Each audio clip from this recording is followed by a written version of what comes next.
You have Leilani Kai. You have Alundra Blaze. You have Trish. You have Lita. You got Jazz. Victoria. These are names who have performed at WrestleMania, but they never really got the opportunities that we see today. So, in a recent Patreon exclusive, I go through the history of women's wrestling and WrestleMania and how things have changed. But coming up on this episode of Break It Down with Brian H., I'm going to do a deeper dive, and I'm going to talk about how we are getting closer and closer to the days where the odds may be balanced. It'll be more than one, more than two, more than three women's wrestling matches at the Showcase of the Immortals.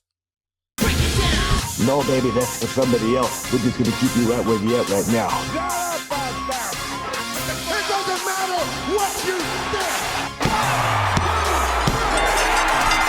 think. The Wrestling Realm presents Break It Down with Brian H. Hello, ladies and gentlemen. Welcome to this episode of Break It Down with Brian H. I'm your host, Brian H. Waters. This show, of course, is brought to you by the Wrestling Realm. Before we get started, I just want to remind you, SeatGeek is the place where you're looking to save money on tickets. Perhaps you're an NBA fan. You want to save some money. Perhaps you're a MLB fan, NHL. Hell, you may want to go to the wrestling event in your local area. Well, go on to SeatGeek, use the code Wrestling Realm, save $20. And for those out there who have a business and you need some accounting help, or maybe you just haven't finished your taxes yet, reach out to my homie Sophie's. Sophie's Tax Prep. It will give you all that you need, get everything done, and you can even do it virtually. Folks, I was sitting back thinking, as this has been, you've been following me on socials and you've been following my podcast, this has been a very tough week. But I was thinking about, what's been happening in women's wrestling? And I was thinking about just the dynamic, how things have changed over the past few years, right? So I started thinking about WrestleMania, and that I was thinking of how we had bangers this year. We had Naomi versus Jade. They put on an epic match. Personal feud, no titles involved. Even to see the follow-up on SmackDown, you saw Naomi go out there and say, no, she wasn't done with Jade, as she beat on her, pound mercilessly. Then we also had Io Sky showing that she's not an afterthought in her match with Bianca Belair and Rhea Ripley. She got it done. Only to follow up the next night on Raw and a banger with Stephanie Valkyrie. And that set the tone for the way women's wrestling is going to look for the next few months, right? And then not to mention, Becky Lynch made her return as she teamed with Lyra Valkyria to go against Liv Morgan and Raquel Rodriguez. Only for Becky to turn her back on Lyra after they lost the tag team titles. And that'll set up the title feud. And so I started thinking, I said, wow, you had all these great matches at WrestleMania. And I thought about, there was a time where the women only wrestled once during the show. There was only one women's match. But then I also thought there was a 8-year gap, right? An 8-year gap between from WrestleMania 2 through 9. There was not one women's match on the card. Not one women's match. And it's crazy when you think about that, right? The first women's, the first WrestleMania, the women's was the semi-main event. It was just, everybody was there, obviously, to see Hogan and Mr. T versus Piper and Orndorff, but Cyndi Lauper being with Wendy Richter and she took on Leilani Kai, who was with Fabulous Moolah, that was just as important. And then we saw Leilani Kai taking on Alundra Blaze, and that was really just because the women's title had been reestablished and they wanted to kind of give it an extra boost. But even in 95, right, WrestleMania 11, Alundra Blaze was around. Her and Bertha Faye was having good matches, but there was no championships. Her and Bull Nakano, but there was no WrestleMania appearances. And then you look at WrestleMania 14 and 15, Sable's there, right? And we all know Sable was the eye candy. She was everybody's crush. It's funny how WWE has kind of erased that, you know, because we all, you see people say to Trish, you were my high school crush. Sable would be getting those same type of looks, you know what I'm saying? But she was at WrestleMania 14, a mixed tag match, WrestleMania 15, right after she had the record-setting Playboy magazine. And that's all that match was, just to showcase, just to get Sable on the card. 16, it was the Cat versus Terry. Ralph Venus was a special guest referee. That was a, evening gown match, I believe, or a lingerie match or something. But, and then I started thinking, I said, okay, yeah, we had Trish, Lita, and either Jazz at 18 or Victoria at 19. But those matches, they didn't get the justification that it deserves. It didn't get the just due. It didn't get the stories, right?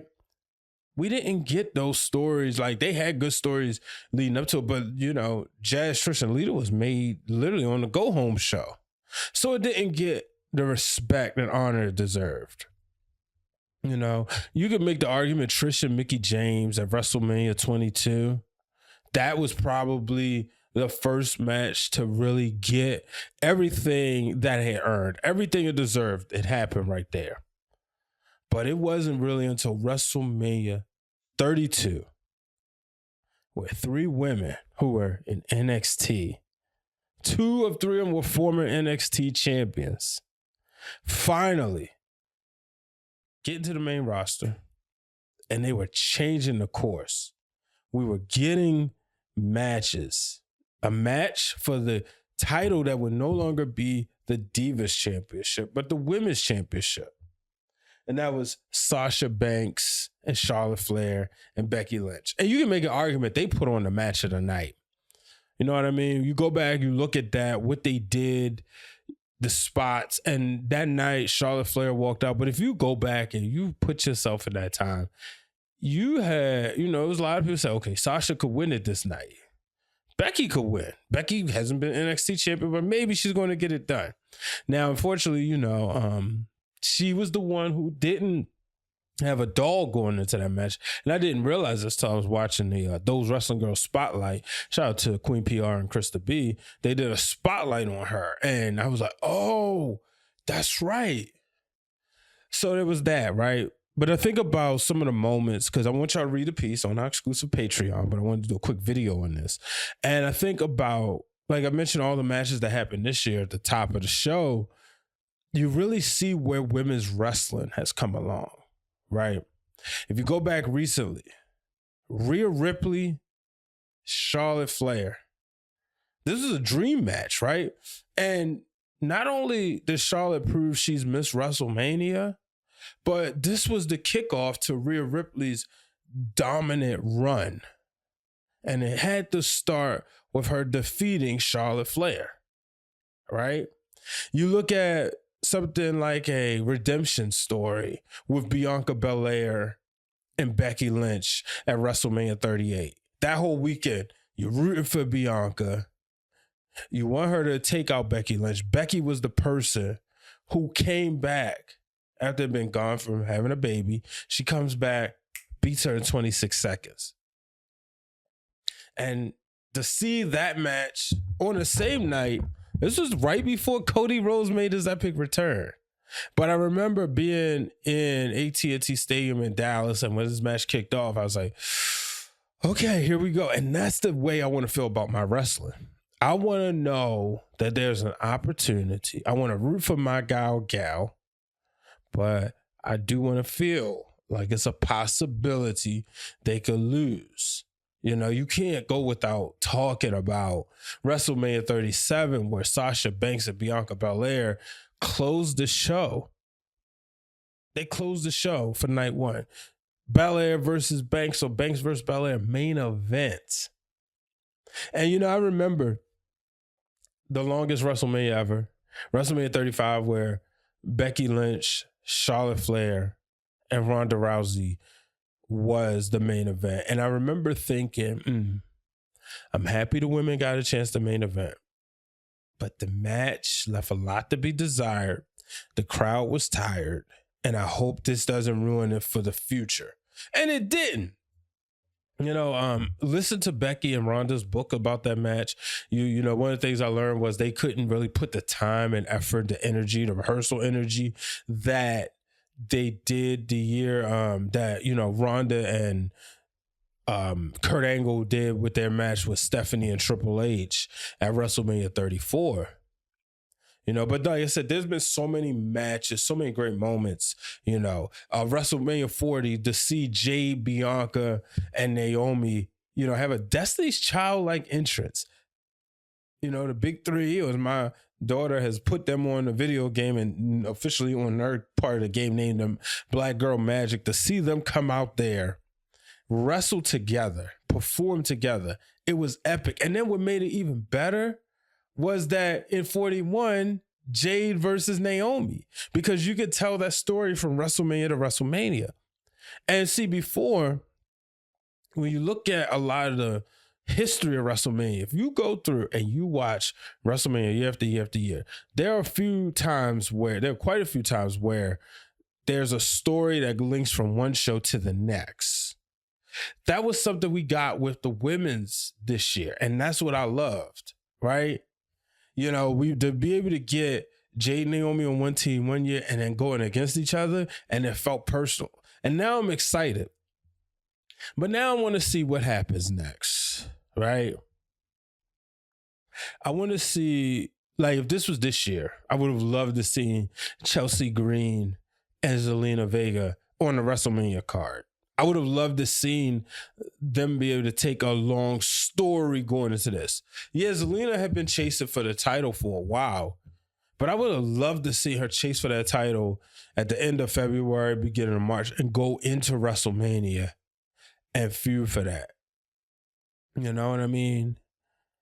I would have loved to see Bayley and Roxanne Perez feud.